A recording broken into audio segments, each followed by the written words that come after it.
Alicia, how you doing? Oh, you're muted. You got to take that line through the mic at the My bottom of your apologies. screen. I'm There you well. going. How you doing?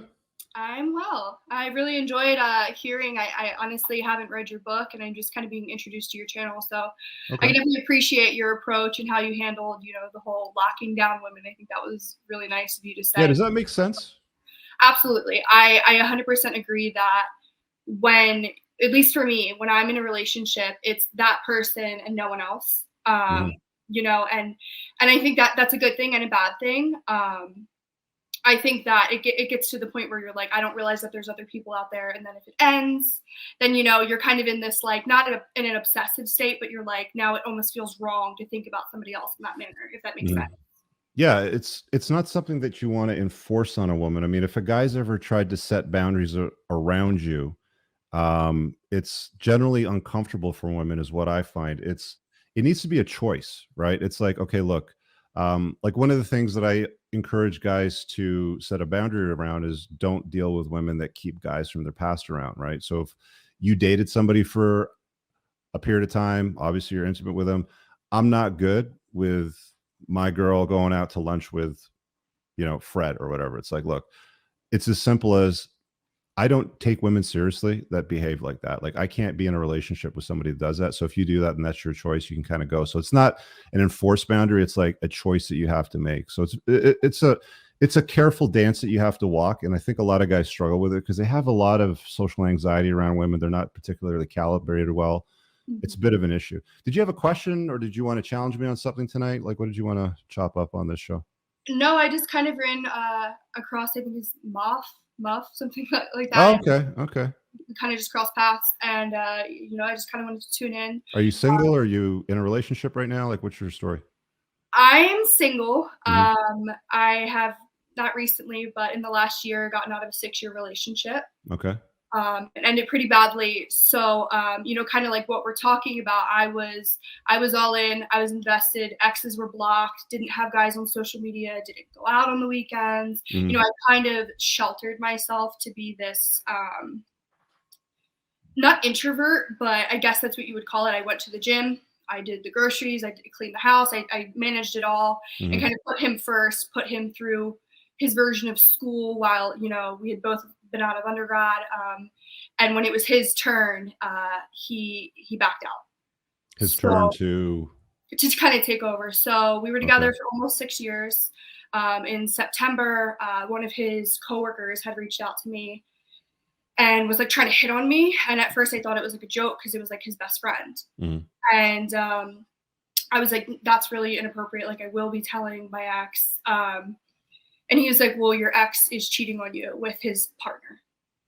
With So his business partner. they're in law enforcement. Oh, okay. So they're cops. Got it. Right. So, I had invested 6 years. We had just been in contact with a mortgage broker. We were going to get a Hmm. second dog. We had a house together. We had it all together, right? Things weren't great. Things were really bad. He could never make up his mind. There was a lot of red flags, but I was invested, right? Like I was doing it. I always accepted the apology. I always looked at him first. He was Hmm. like the alpha, that kind of like structure. And I was just there like to put it all into place, to be that homemaker, to be that like Hmm. feminine figure. So while I agree with like the being with one person and being like invested in them, and for me, I like to be in my feminine.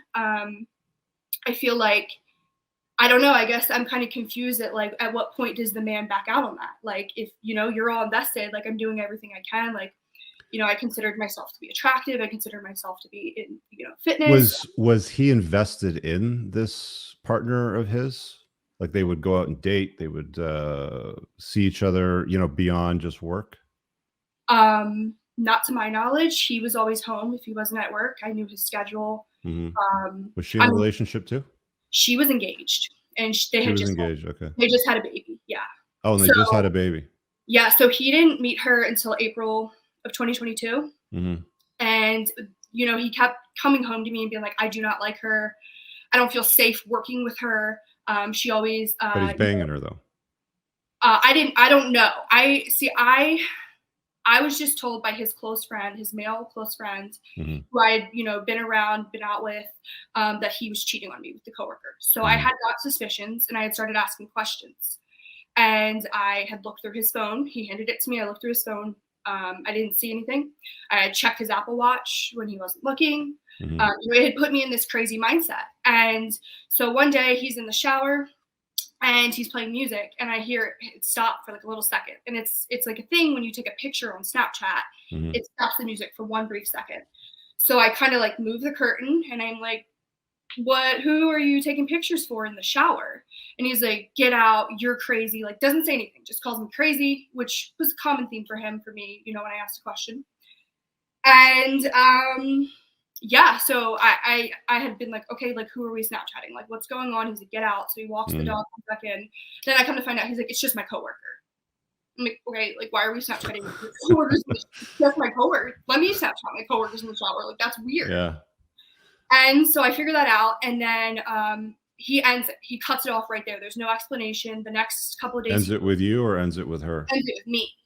Like, Okay. cold turkey. We were literally in the middle of about to buy a mortgage 3 days before. We had just renewed our 15-month lease on Yeah. our townhouse we had. We were about to buy something. Like I said, Were you guys talking about having kids, like a family? well, that's where it gets a little juicy. So I wanted kids. I really wanted kids. I invested 6 years. I mean, I'm only 25, but at the same time, like, I wanted it, right? I was like, this is the man for me. I'm loyal. This is all I That's want. It's beyond me why women try to wait into their 30s and 40s. It's just nuts. But carry on. Yeah, I really wanted kids. Like, I was 2 years out from graduating grad school. I was going to practice for a little bit, Mhm. and then have the kids. And I was going to be my own boss. I was going to be able to take care of my things, do what I wanted. So I was set. He was like, I don't want kids. I don't know if I believe in marriage. I don't want to be tied down. Well, lo and behold, things get a little toxic when the breakup happens. He starts popping out of the house, doing things. So I move out a couple weeks later. I left all my furniture. My name's on everything. Everything's financed through my credit. I left it all, and my name was supposed to be taken off. Turns out it wasn't. Mhm. So come to find out, it's confirmed in December. I found out on Christmas Eve that they're actually together, that she was like living in my house. They were like raising her baby together. Oh no. So he even cucked himself. What a dummy. Yeah. So I don't know. I don't know what happened with her and the fiance. I don't know how him and her got together. I just know that his friend was like trying to hit on me, trying to get with me, and was like, okay, by the way, well, if you don't want to get with me, it's cheating. So that's what I found out. And then a couple months later, my friend FaceTimes me, and she's like, I have some really bad news. And she's pregnant by him. But he Okay. didn't want babies with me. Yeah. Okay. Okay. So, I mean, look, life kind of has a way of showing you these things, and you're better off for it now than what you would have been trying to push through it.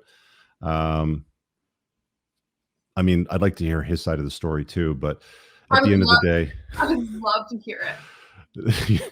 they always say there's her side and there's his side and there's truth somewhere in the middle, between those. But like, as far as any advice for what to do in a scenario like that, is let that shit go. I mean, if you're carrying around any kind of resentment or guilt around that, one of the problems that I see with women as they get older is I don't see them dealing with trauma that they come across. And it's one of the arguments a lot of guys make for dating younger women, not just because they're more youthful, beautiful, and fertile, but also they have less baggage. There's less of he hurt me, he cheated on me, he whatever me, because what I've seen people do, and it's not just women to do this, but it seems to be that women like to do this more than men, from my experience, is that they'll take bricks. If I can use a visual, they'll grab a Sharpie and they'll write, he cheated on me, and they'll throw it in a burlap bag and they put it on their back. And this is an invisible bag and this is an invisible brick. He hurt me. He pushed me down the stairs. He was whatever, he ignored me, and they keep filling this bag with bricks, and they carry it around like it's a badge of honor, like it's pride. And if there's any advice that I can give you, is if you have any resentment or guilt, because these are the two most negative emotions you can have as a human, one's towards yourself, one's towards somebody else, is get that shit worked on. Yeah. Right. Because the last thing you want to do is bring that to the guy that might be the father of your kids that you build a family with, and you've got that resentment, or you have some guilt in there somewhere. And it's like, he could be a totally normal, great guy, but because you've got that bag of bricks hanging over your shoulder and you're still carrying it around like it's a prize, you don't have a proper functional type of relationship. And people have to learn how to take that thing and just put it down and walk away from it, because that's really all that you have to do. I can tell there's a little bit of a burn, with the way that you're telling the story. which is normal, right? It's How long just ago did like this happen? so we had ended the relationship. Well, he had ended the relationship in September. Mhm. Since then, I have not dated. I have not I mean, I've like talked Okay. to people. I've kind of recently just got into like being open to the idea of dating, but I've just completely ghosted anybody that seemed interested in me. I've just been working on myself, working on my school. Um, Ghosted guys that were interested in you. I'm sorry, what was that? You ghosted guys that were interested in you? Yeah, so I had went home for a little bit. I'm from Maryland, so I went home Mhm. and a lot of people had expressed interest, or there was a few people I was kind of like texting, but I was just like being friendly because I didn't talk to males in 6 years. So I was like, I got to start interacting. Mm. Like it can't just be me and my girls anymore. Like I do need to be open to the idea of at least male friends. Yeah, so I mean, like, where some women go with that, sometimes they go to dark places where they start reading like Why Men Love Bitches or one of these like ridiculous books that encourage women to not be nice, right? Yeah, Because guys aren't nice because guys do bad things to women, sort of thing. And like I said earlier, men and women are better together than they are apart. So right. whatever, is causing you to ghost or not talk to these guys, and some of them might be normal, like one of them could be a perfectly normal human being that would be a great father to a family, sort of thing. Right. um, Figure out what that resentment or guilt happens to look like and deal with it. And I'm not a qualified person to help you dig through that, but all No. I really do is I talk to people, have conversations, I hold up mirrors, I show them stuff that I'm seeing. I think people, in the live show right now or in the chat probably seeing, they'll probably leave a comment below, but you get the idea, right? Like, for you Yeah. to be able to move on, you have to let that shit go, because the last thing you want to do is carry that into the next relationship. And the last thing a top shelf guy wants to deal with is Absolutely. a gal that brings her baggage from the last relationship into his life. Yeah, and that's what I've been saying. I've been like, my friends and people in my life are like, why aren't you dating? Why aren't you talking to guys? Like, you're young, you're in your prime. And I'm Mhm. like, I don't think anybody deserves to have any ounce of what I just had to carry or like I'm dealing with. And I'm not Mhm. really dealing with it anymore. This was just like the talking point of like how I am in a relationship and how Yeah. I give my all. You know Uh, who's got some good material, Alicia? There's a lady. She's got a book called Mating in Captivity. Esther mhm. Perel is her name. I would start with that. Okay. Yeah, she's a well-trained psychotherapist. She's on TED Talks. I mean, she does it from the feminine perspective. So I think you hearing about a lot of these relationship woes, the way that she defines it, the way that men and women deal with this sort of stuff, whether it's cheating, betrayal, like any number of those ways that you want to define it, infidelity. She has a nice accent. She's like, infidelity. Check out her stuff. It's actually pretty good. Okay, perfect. Yeah. I appreciate the recommendation. All right, take care. Thank you. I really hope you guys enjoyed that clip. If you want to watch the full-length podcast, you can find that over here, that clip's from. If you're newer to the channel, make sure you hit subscribe over here, and pin down below in the top comment, you'll find a bunch of useful links to my website, my supplement line, books, and a bunch of other stuff. Have an amazing day. Peace out.